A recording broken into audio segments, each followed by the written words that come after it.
Hello and welcome to True North EV. I'm James and we are just on some little street here in Winnipeg.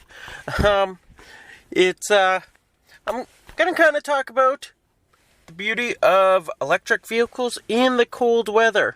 So we had about 2 weeks here in Manitoba of minus 30 and lower weather. That's minus 30 Celsius. We had that for about off and on for a day, 2 days in a row type deal.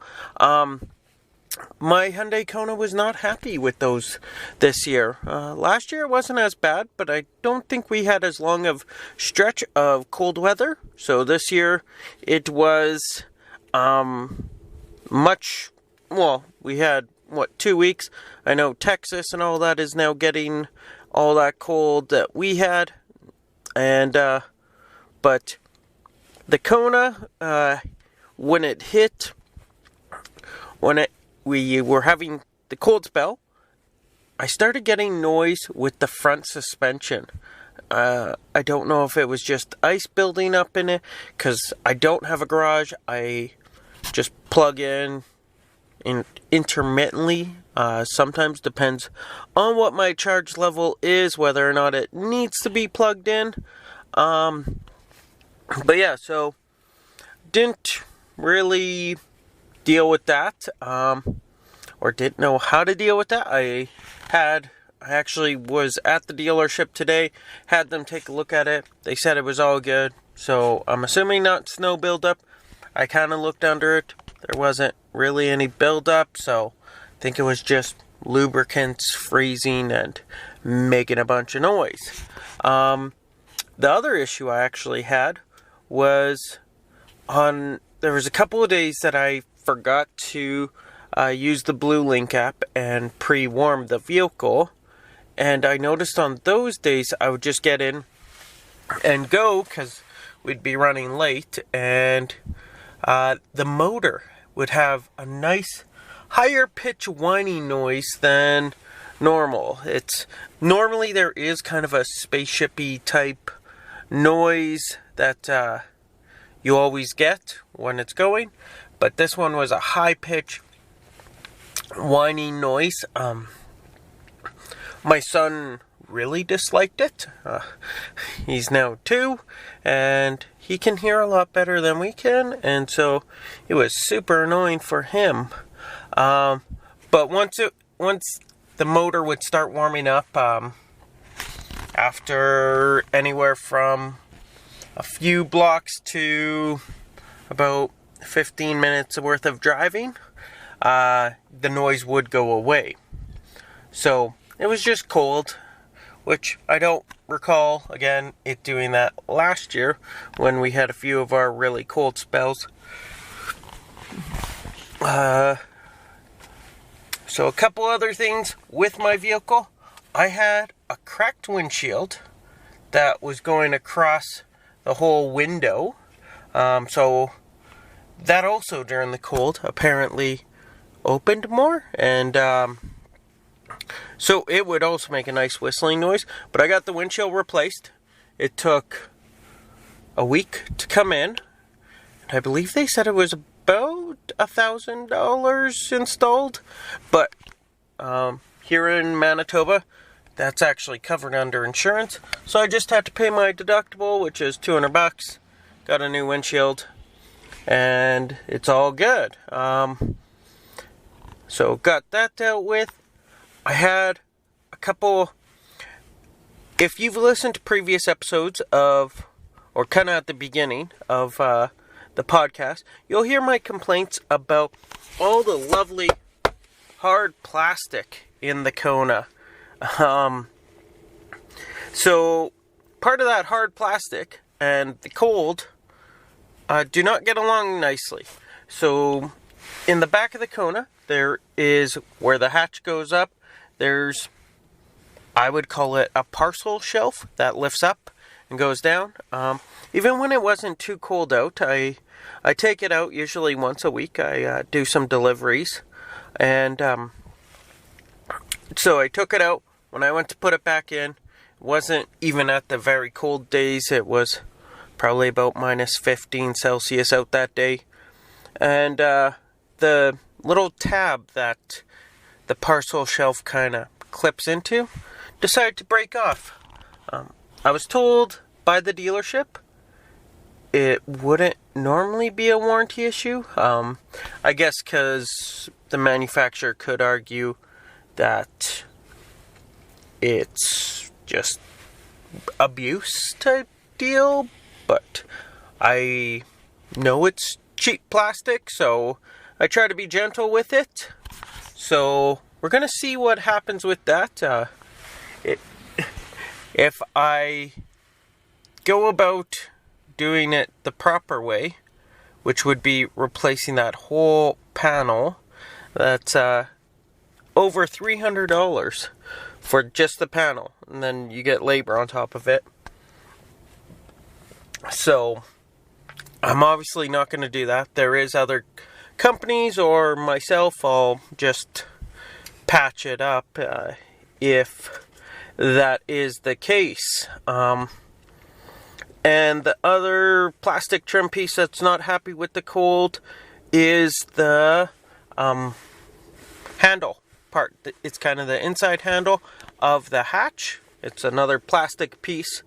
It kept falling out to the point that I actually just left it out. But I got a new one of those coming. So I went in for just all the little warranty checks today, but it's actually, I had made an appointment right in the middle of all this nice cold deep freeze. So they were a lot more tied up with gas vehicles that wouldn't start, and everything was frozen on them. So I actually got held up, was about 3 weeks to get this appointment. 2-3 weeks, something like that. So, but again, great dealership. It's Winnipeg Hyundai, that is the one I deal with. They actually had 2 Teslas for sale, a Model S, Model 3, and I believe it was like 5 or 6 Hyundai Kona electrics that they had there for sale. But I think they had a couple more, because you could actually, if you're interested in either a Kona or an electric, and you want to see how it is, how it handles kind of the cold now that we're past the cold, or the majority of the cold now, they do have a 48-hour loaner program, and you could borrow a Kona for 2 days and see how it works for your life.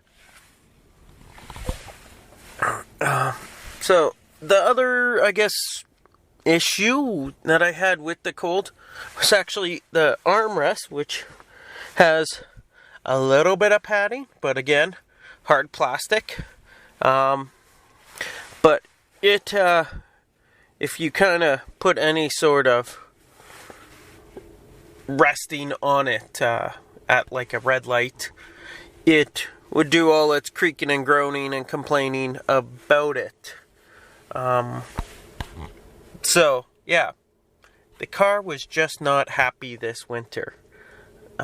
Range was still not bad, had no issues with range, never struggled, although with COVID, it's not like we're going out doing long road trips or anything during the winter anyways. But my wife did go out to Assiniboine Park and just plugged in. They do have level 2 chargers there, so when you go in the summer play with the ducks, or in the winter go skating on their little pond there, or during normal times you go on, they got essentially a toboggan run. So basically a giant slide. I don't even know if they fill it with snow. Some places fill them with snow, other places it's just metal, so like sheet metal type deal on it, on plywood, and you basically do a hill run, slide down the hill. So There's also a playground there, but Assiniboine Park does have a bunch of level 2 chargers that you can use. Then the only other deal which I need to make another appointment for is, because it's another intermittent problem that I'm not as concerned about anymore because it is warming up. Every once in a while the Blue Link app does not want to heat up the vehicle when it's plugged in. When it's not plugged in, if I go through all the steps to make it happy, which means I have to start the app, sign in, initially get it to talk to the app, so the car talk to the app, and once that's happening, then I can go and start the car warming up. But for whatever reason, occasionally it does not want to do that.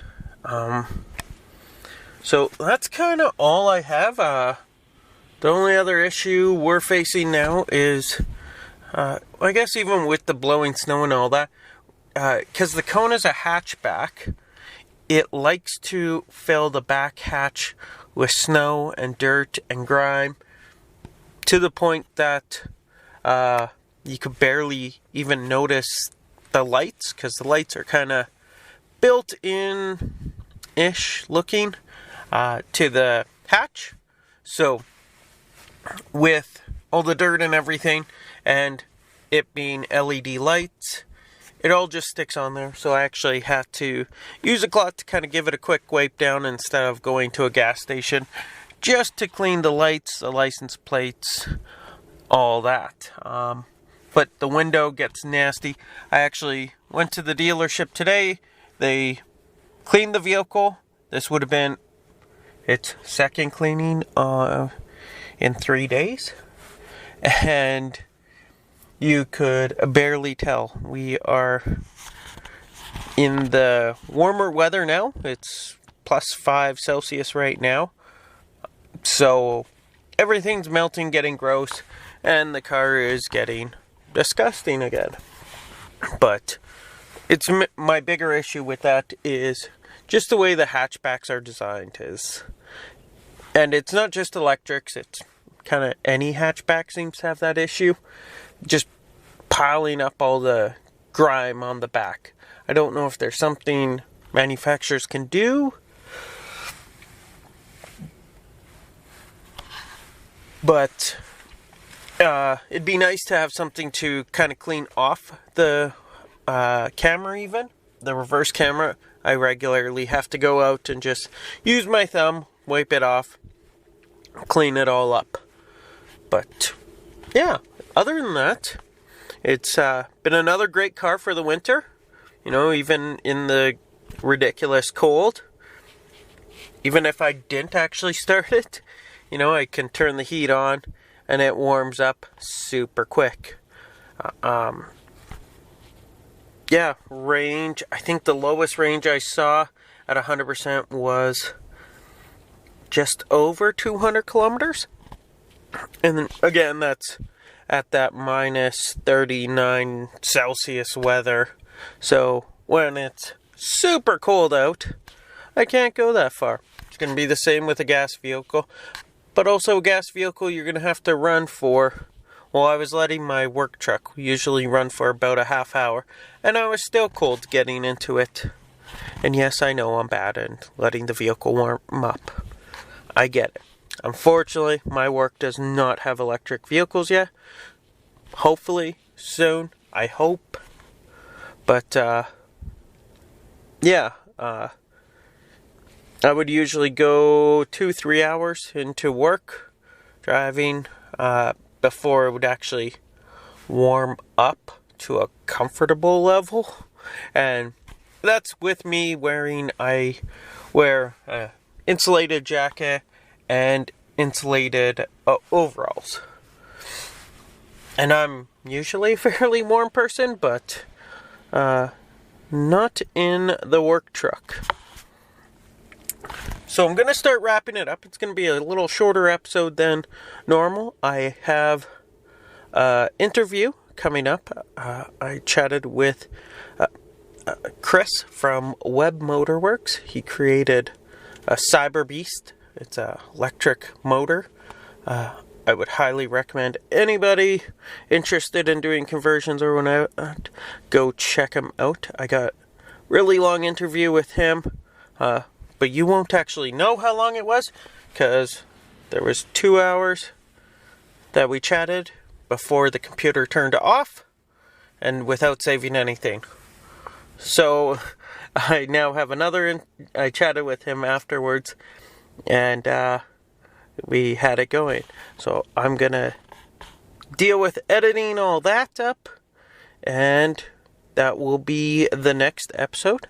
But yeah, if you guys have any questions, concerns, ideas, thoughts, whatever, you could leave me a voice message on Anchor, which is going to be in the link. You could find me on Twitter at EV_North, Facebook at True North EV, and there is, I believe, a couple of videos on the True North EV YouTube channel. Hopefully when it warms up, I could use a better camera and do a few more videos up there. I would highly recommend you guys go check out Kilowatt podcast. Kilowatt and EV Resource. Both are way more knowledgeable, have way more of that technical know-how and newsy stuff that I just don't do. So yeah, I'd recommend you go check them out, and we'll talk to you guys later. Bye.